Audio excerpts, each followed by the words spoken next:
Janob prezident, xalq yana norozilik bildiryapti. Nimaga?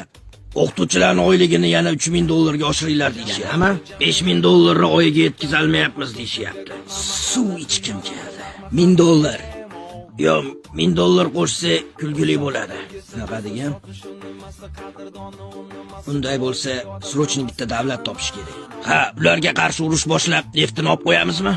Yo, neft kerak emas, prosta oyliklari juda ham past bo'lsin. O'zimizni o'qituvchilarga ko'rsatib, mana qisib yashalaring, hayot mamlaka bo'ladi deyish kerak. Bo'ldi, tushundim.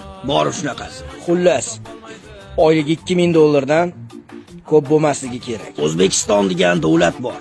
Xo'sh, oyliklari qanaqa ekan o'tdi? O'qituvchilarniki 200, mazgini skameyka qilma. Realni uni ham kamaytirishmoqchi. To'xta. 200 dollar oyligi kamaytirishmoqchimi? O'tirib olaman, janob prezident. Bu prezidentlikka nomzod bo'lgan insonning ideyasi. Yo, ishonmayman. Sen menga prosta erta aytib beryapsan, to'g'rimi? Hammasi haqiqat, janob prezident. Yana bu inson o'zga yurtdagi migrantlariga soliq solishni taklif qildi. Yana nimalar bor? Tonirovkaga 1000 dollar, qizil chiroqqa 40 dollar shtraf. Demak, shtraflardan yig'ilgan pullarga dorilar va meditsina tekin. Boshqacha bo'lishi ham mumkinmi? Yo'q, pulli. Dinna.